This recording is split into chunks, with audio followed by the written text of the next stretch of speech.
আছেন এগুলা ভাই আমার হাতে 5টা কম্পিউটার আছে, 5টা কি বলেন ভাই? এগুলা 5টা কম্পিউটার মনে হচ্ছে তো ভাই, মনে হচ্ছে একটা মনে করেন বক্স ধরে আছেন, ছোট্ট একটা বক্স, এটা এখানে সিডি ধরে আছেন। না ভাই এটা সিডি না, এখানে 5টা কম্পিউটার। এই দেখেন ভাই গুনে গুনে দেখান তো ভাই।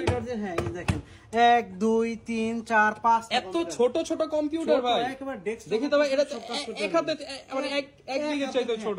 এইটা ছোট থাকলে হবে ভাই, ধানি মরিচের কিন্তু ঝাল বেশি, ছোট হইলেও কিন্তু এটা অনেক পাওয়ারফুল। ভাই এগুলো কত টাকা হলে নিতে পারবো আমরা? এটা আমার কাছে যে আছে এই মুহূর্তে 14,500 টাকা থেকে শুরু করে কাজ করা যাবে, কাজ করতে পারে, মানে দৌড়াবে ভাই, সব কাজ করতে পারবে। যারা কিনা ঘোড়ার মতো দৌড়িয়ে কাজ করতে চান তাদের জন্য মিনি পিসি কোন কোন জেনারেশন হবে ভাই? Core i5 6 gen, Core i5 7 gen, Core i5 8 generation পর্যন্ত যারা কিনা নিতে চান মাত্র 14,900 টাকা থেকে কিন্তু পেয়ে যাবেন। পাশাপাশি অনেকে ডেডিকেটেড গ্রাফিক্স সহ চান, তাদের জন্য গ্রাফিক্স শো আছে ভাই, গেমিং গুলো আছে ভাই। গেমিং গুলো মাত্র 20,500 টাকা, 2GB Nvidia ডেডিকেটেড গ্রাফিক্স। ওকে, Quadro P600 মডেলের RAM। চমৎকার এই প্রোডাক্ট গুলো কিন্তু পেয়ে যাবেন স্মার্ট সলিউশন বিডি।